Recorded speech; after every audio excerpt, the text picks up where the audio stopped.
नमस्कार. आज आपण बनवणार आहोत इडली. इडली म्हटलं की तांदूळ कोणता वापरायचा हा एक मोठा प्रश्न असतो. तर या व्हिडिओमध्ये मी तांदूळ कोणता वापरायचा, बेस्ट तांदूळ कोणता इडलीसाठी ते मी सांगणार आहे.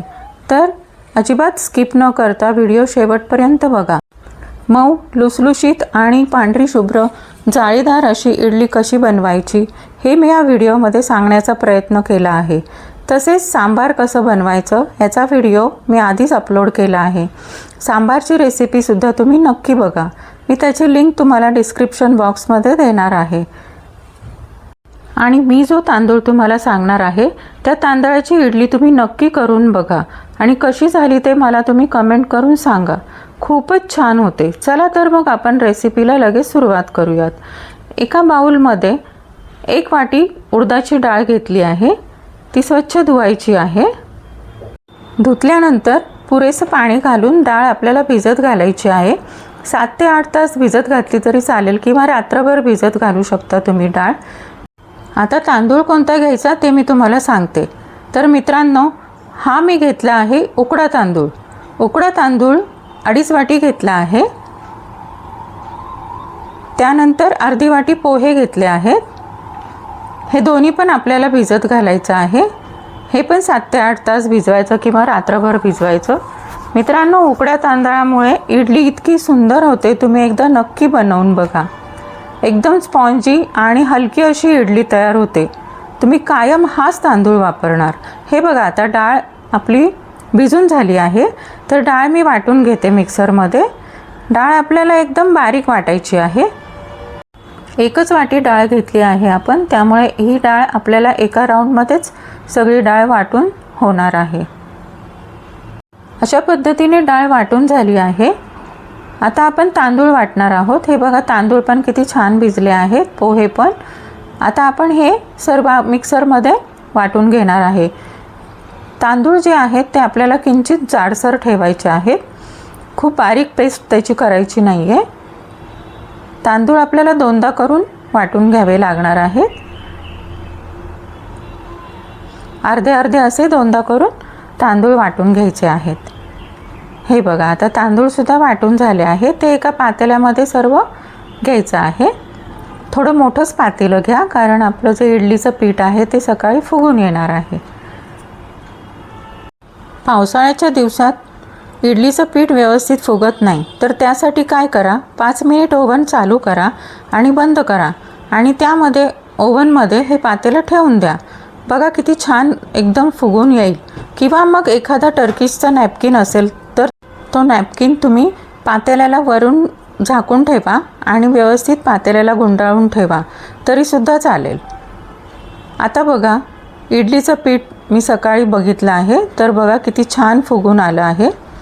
अर्धं पातेलं होतं, आता पूर्ण पातेलं भरलं आहे आणि व्यवस्थित एकदम त्याला आत्ताच किती जाळी आली आहे बघा. काहीही सोडा नाही घातला आहे, मेथ्या पण नाही घातल्या आहेत, तरीसुद्धा इडलीचं पीठ बघा किती छान फुगून आलं आहे. आता यामध्ये आपण चवीनुसार मीठ घालणार आहे.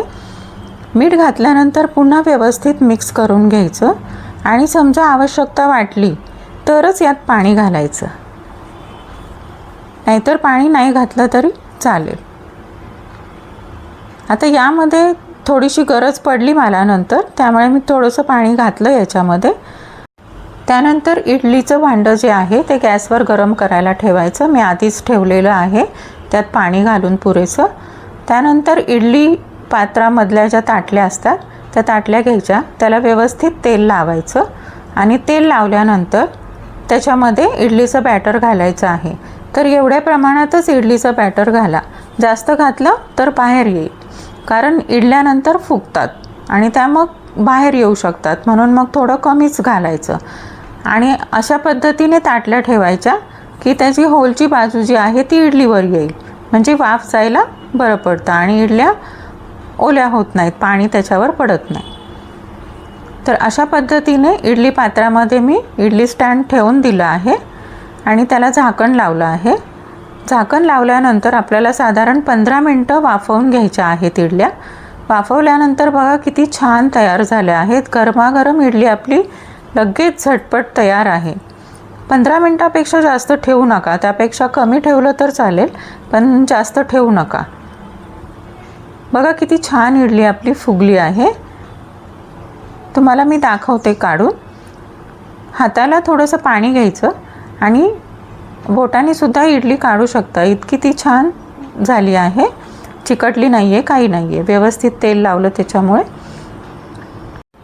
चवीला सुद्धा ही इडली इतकी छान होते ना की लहान मुलंसुद्धा आवडीने खातात.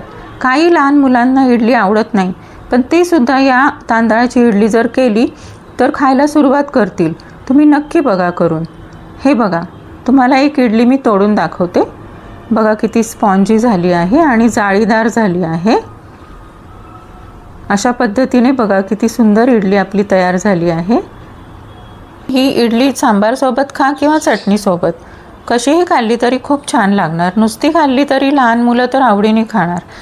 तर मित्रांनो, तुम्हाला रेसिपी आवडली तर व्हिडिओ नक्की लाईक करा, चॅनेलला सबस्क्राईब करा आणि बेल आयकॉनवर क्लिक करा, म्हणजे अशाच नवनवीन रेसिपीज तुम्हाला त्याची लिंक तुम्हाला लगेच मिळेल.